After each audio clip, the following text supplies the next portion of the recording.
New York's classic rock, Q1043. Good morning. I want to introduce you to retired FDNY'er Danny Noonan. Now, many years, 26 years before September 11th, there was another toxic fire in New York City, really a harbinger of September 11th. It was 1975. It was the winter when there was a fire in the New York telephone building at 2nd Avenue and 13th Street in the East Village. 699 FDNY'ers responded. No one died, fortunately, that day. However, because of the toxins in the fire in the building, 20 years later, FDNY'ers started coming down with cancer as a result. And again, this was before September 11th. Unfortunately, one of those suffering from cancer as a result, he was 25 when he responded to this fire. Danny Noonan is with us today. First of all, I'm so sorry for what you're going through. Well, thank you very much for having me. It's quite an honor to be on the show. And thanks again. Well, thank you. Take us back to that day, actually that night. Wow, we got to go back some time here. 1975, I was a new firefighter, just had 2 years of what we call on the job. So I had 2 years on the job, and it was one night in the middle of February, towards the end of February, and the alarm came on about a little bit after midnight. And it said, respond to the New York Telephone Exchange. And that building is located on 2nd Avenue and East 13th Street in Manhattan, as you said before.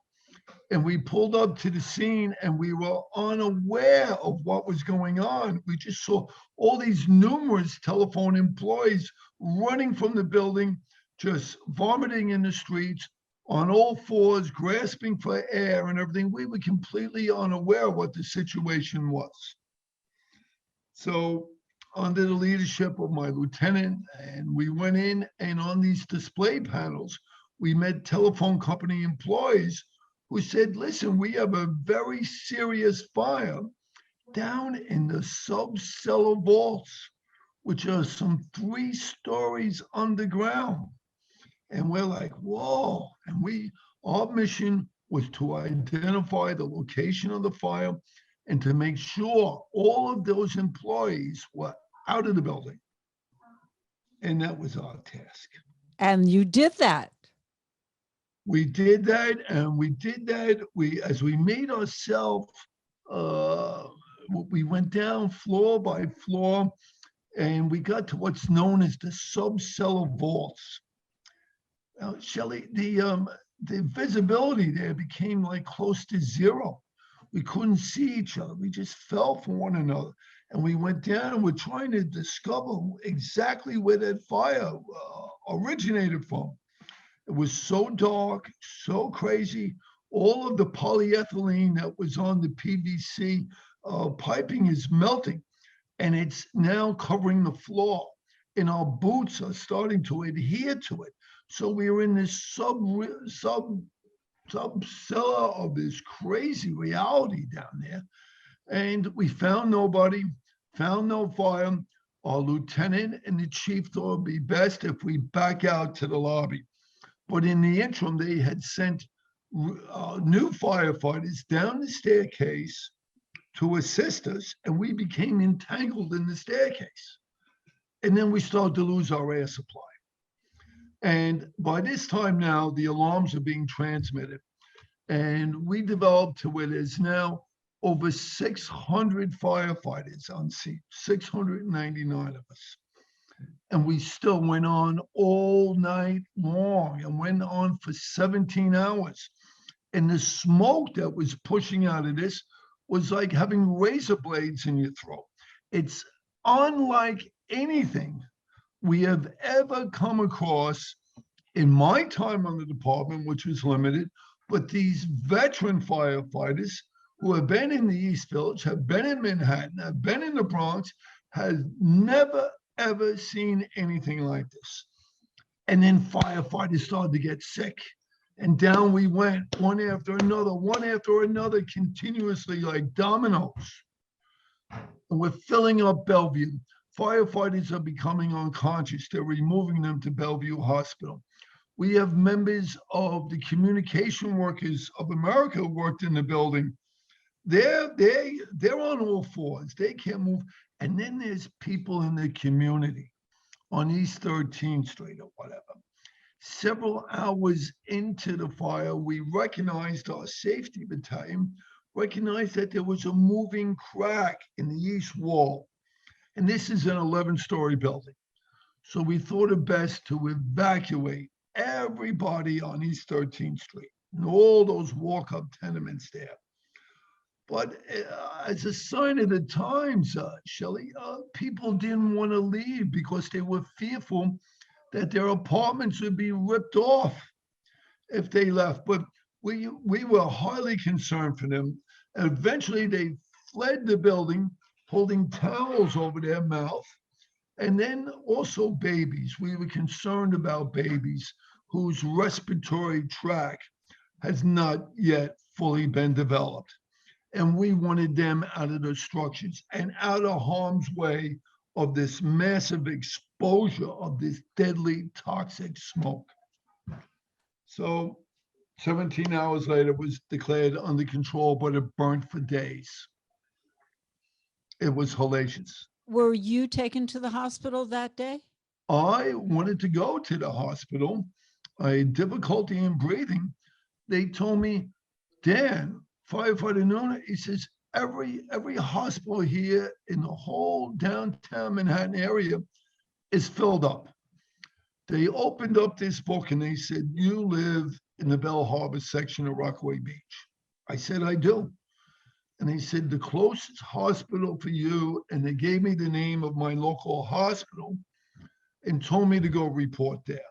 This is how widespread, how jam-packed every facility. They had closed Stuyvesant High School.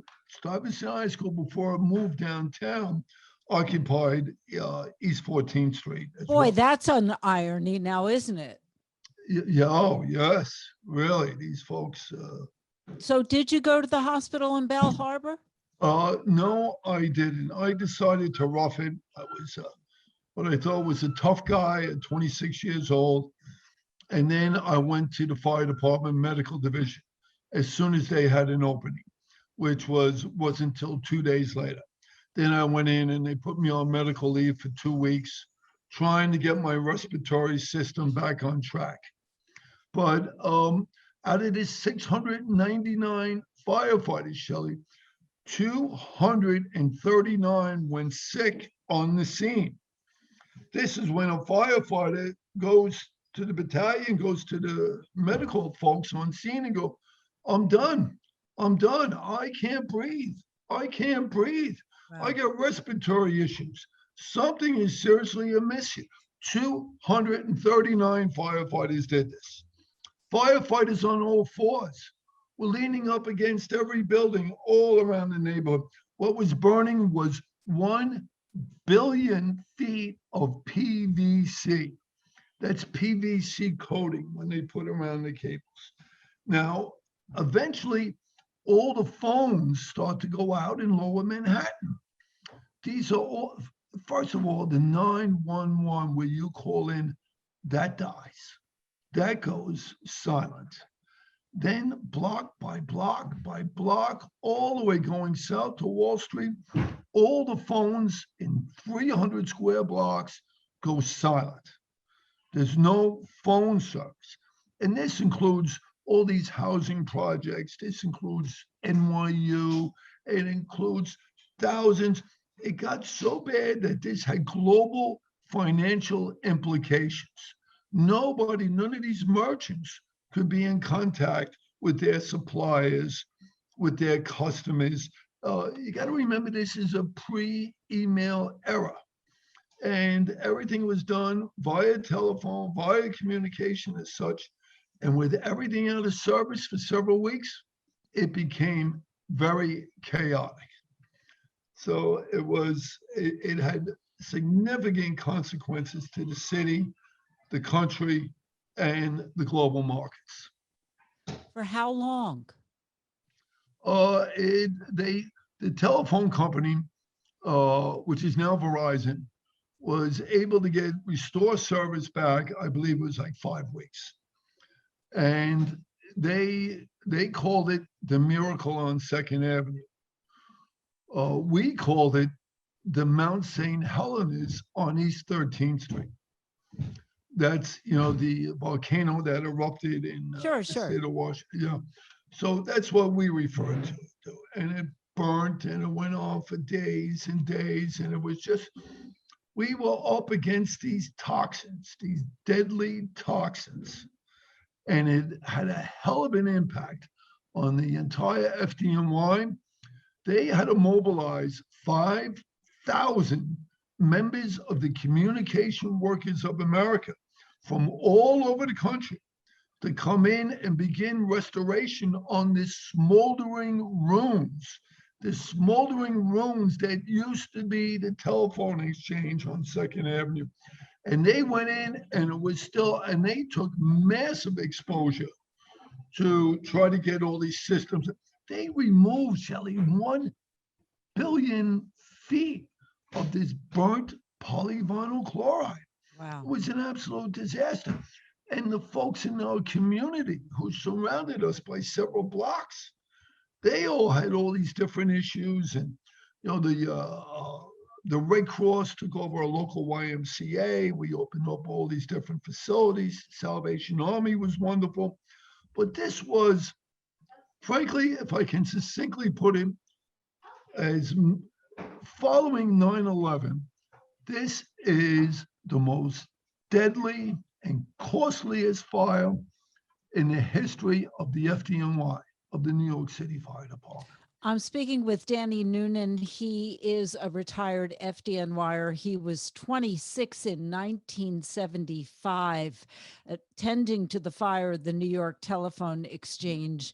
And as he has been describing, hundreds of the 699 firefighters who responded became ill right on the scene, just collapsing on the scene, taken to hospitals, telephone service knocked out. But it didn't stop there. Now, when did you get back to work on the FDNY? Your health did improve and you went back. I was back within a month. But the irony was, this was in late February. In June, I got laid off. It was the financial crisis of the city. You recall the classic daily news headlines, Ford to city, drop dead. Well, we suffered the consequences of this. We had 900 firefighters who were laid off. Originally, it was 1,800. They brought back 900. I believe there was 2,700 police officers who were laid off as well. So my gratitude for this was a pink slip. And I was laid off for 1.5 years.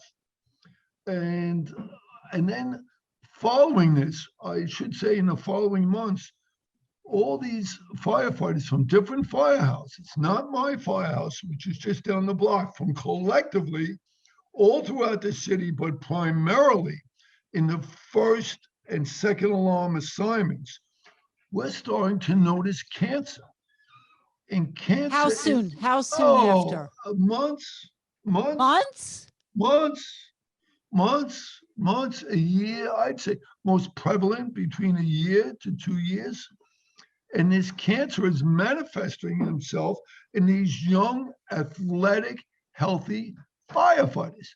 There's one firefighter in my house. He was the fullback on the football team. He develops this crazy brain cancer with no family history of it. He's got 4 lovely daughters. Boom, then we get a phone call, firefighter from the next firehouse, another firefighter, another one has interstitial fibrosis. Everybody's coming down.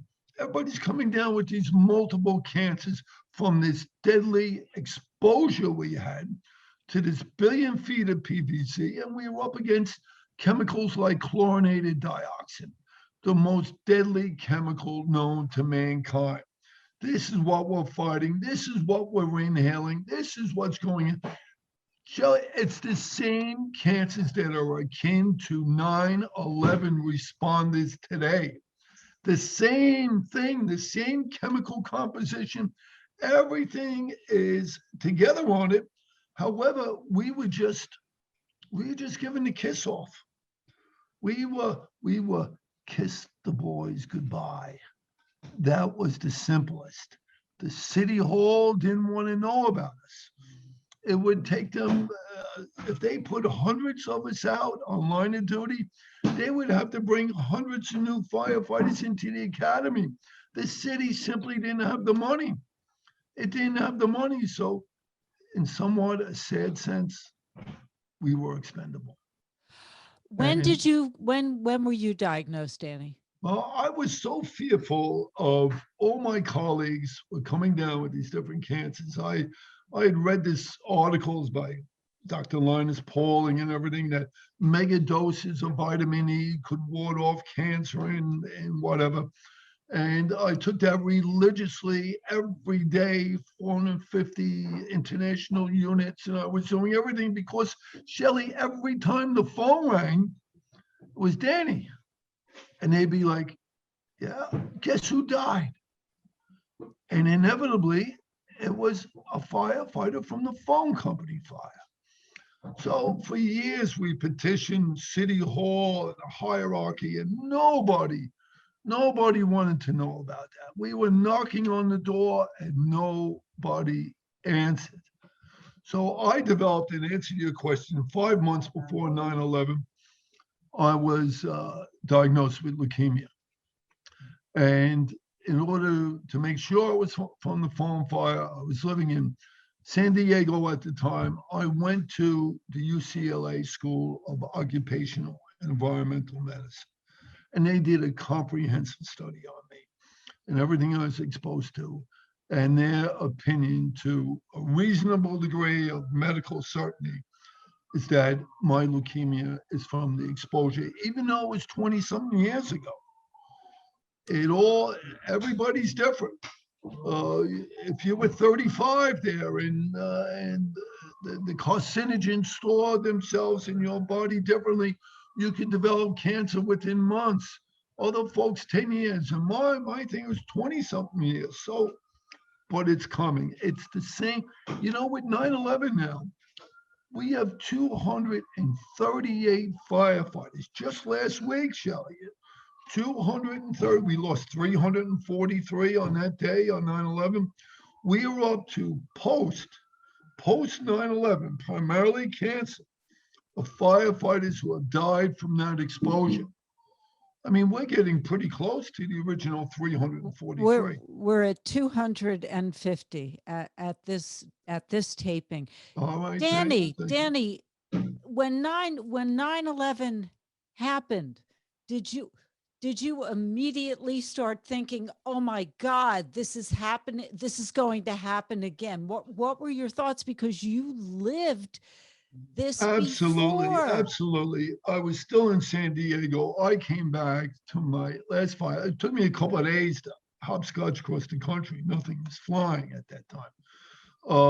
Because I lost 10 members from my former firehouse in the Bowery, engine 33, ladder 9. So I got back as swiftly as I could, and my intention was to ride the rigs and free up one of the young buff guys. I'd just been diagnosed. I said, but I can still ride. And everything's gone.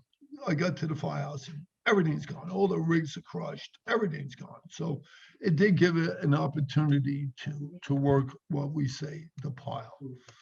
But it's some very brave people from our medical bureau. Within 48 hours of 9/11, they went to City Hall and they demanded a meeting with the mayor, the chief of staff, et cetera, and they said, "Do you recall the 75 telephone company fire?" And they were like, "Of course. I remember my office. I had a phone. Of course we do." Said, what we had happened to those 700 firefighters was a disgrace. We can never allow that to happen again. We have to implement a healthcare program that needs to be the gold standard. And the city administration agreed with them. And now also through the federal government, through our lobbying of Congress, we have the 9/11 healthcare, World Trade Center healthcare, which is a fabulous program. They do great. They provide for us. They identify. They have checkups. They have everything we didn't have. They currently have. Are you telling me that you were working the pile after you were diagnosed with leukemia? Yeah, but that's not a big deal. No, that is a It's big not- deal because that speaks volumes about FDNY'ers. This is what they do. They But serve. Shelley, you got to remember in those early days, we had 5,000 civilians missing, and we had 500 FDNY firefighters missing.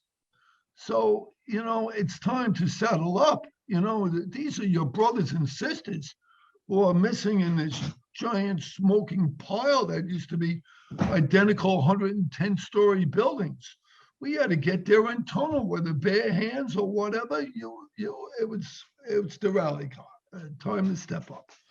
Did they finally, were you all taken care of finally? I mean, you have. Yes, with 9/11, yes. As I No, said, no. The New York telephone exchange fire. nothing.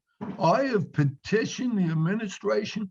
Along with the Communication Workers of America, I asked them simply, if we could get a sign on the corner of 2nd Avenue and 38th Street, of 2nd Avenue and 13th Street, to say phone fire firefighters way. That's all, like all these hundreds of signs. I live on 2nd Avenue and 91st Street. My corner is known as Jimmy Cagney Place, right? A couple of blocks over is King Gustav of Norway Place. And all through the city, we have honoring those we lost at 9/11. Recently in the Bronx, a very well-known rapper, he just got his sign. I can't even get to first base with this.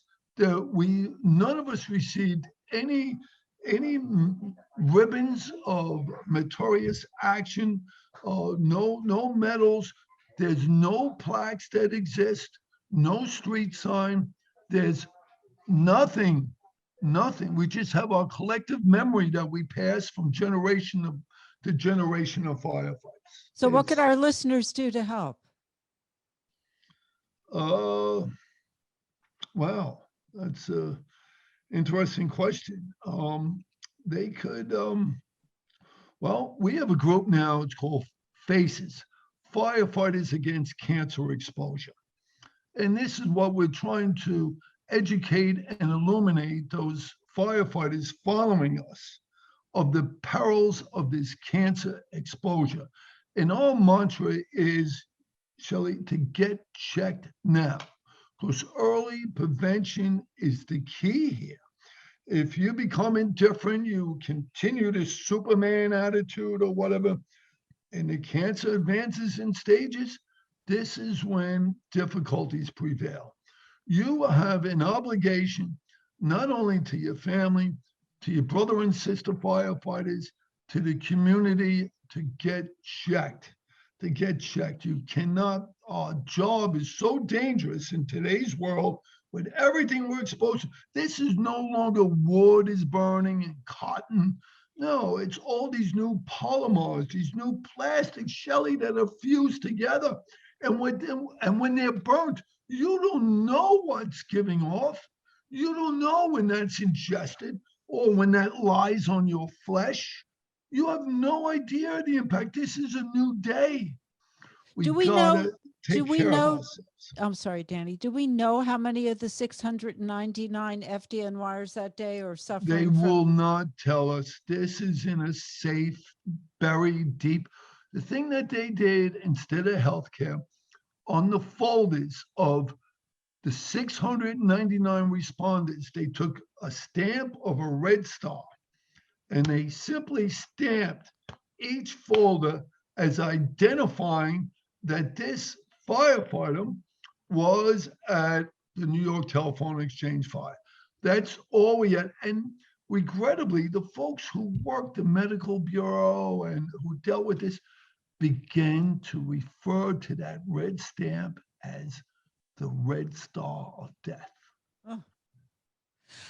I have to think that there are so many telephone worker employees. By the who are- times, oh, Shelley, you're so correct. You're so correct. I've stayed in touch with them through the years. They were told by the government it's safe to go back into that building. Where did we hear those words a week after September 11th? Go on. Exactly. They went in and they were doing 12-hour shifts. As I said, they brought in thousands of workers. When they came out of that building, after their shift, you could not identify their ethnicity. You couldn't tell if they were Caucasian, if you were Latin, or what. They were all covered completely from head to toe in all this black toxic dust. It was, and the cancer that has hit them through the years is remarkable. They were told it was safe to go back in. They hung the carrot in front of them with overtime. Oh, you're going to get double overtime. Get back in there. We got to get the phones working. And oh boy, all of a sudden, who has cancer? Who has cancer? Dolly has cancer. Dolly, oh, the young black woman. How she? So what? How did she get cancer? Oh, who else got cancer? They're all healthy. It's much similar to what we experience in the FDNY. And who knows about the community, Shelley? All these walk-up buildings in the high rise that surrounded us.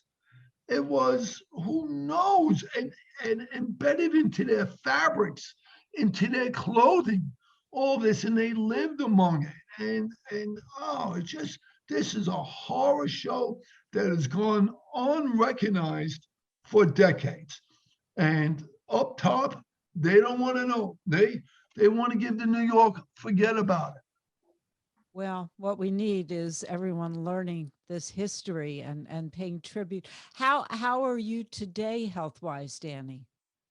I have issues. I have certified 9/11 cancer as well, throat cancer, multiple surgeries at Sloan Kettering, a couple hundred days there at Sloan. But it's not about me. I don't like to use the word I. It's collective. It's all of us. It's the first responder community, Shelley. That's why we gotta rally in unison here. We gotta stay strong together. Do you have any regrets? None. Regrets that, I worked with firefighters at the phone company, fire, who made incredible rescues that were unimaginable. We had one firefighter from Rescue 3 up in the South Bronx. They were there, and we had a chief and his aide. They were trapped on an upper floor. So the chief of the department selected this lieutenant, another firefighter. For the second time, they evacuated everybody out of the building. The chief and his aide couldn't get out. They didn't know where they were. They were trapped. So the lieutenant and the firefighter went in, and fortunately, they found them. And they brought them to a window, and they brought up an aerial platform, which we call a tower ladder, brought them up, and they placed them inside of that. But now there's 5 firefighters in that aerial platform, and it's way overweight. So they exited the building via the interior staircase. And one of our outside hose lines, a high pressure line, opened up and hit that firefighter on the side of his head, unbeknownst to you, just putting it through the smoke, and knocked him unconscious, rolled him down the stairs, and that lieutenant, out of air, in the most remarkable rescue I could ever imagine, dragged this firefighter out of the building to waiting EMS off to Bellevue unconscious. Right? This lieutenant did not go sick. Next tour, he went out for a couple of days to get himself together. He returned to work a week later, and they have a routine fire in the South Bronx, what we call, just a strip mall, and they were forced outside by the high heat. All of a sudden, this lieutenant drops to his knees, and they drag him off to the hospital where he dies. Oh my God. So they did an autopsy, and his lungs showed that the pleural sac of his lung was actually eaten away by all these different chemicals that were from the foam fire. And he was 46 years old with 2 daughters. Oh my God. And he was Danny, classified line of duty death from the strip mall, not from 10 days before at the foam fire. They don't want to know about the foam fire. well, we need to have recognition of what happened in 1975 that goes on today. I want to thank you, retired FDNY'er Danny Noonan, and for your service as well after September 11th. We need a plaque. Guys, the people listening to me, you can make that happen. And I thank you, and everyone have a good day. Do not forget what happened. New York's classic rock, Q1043.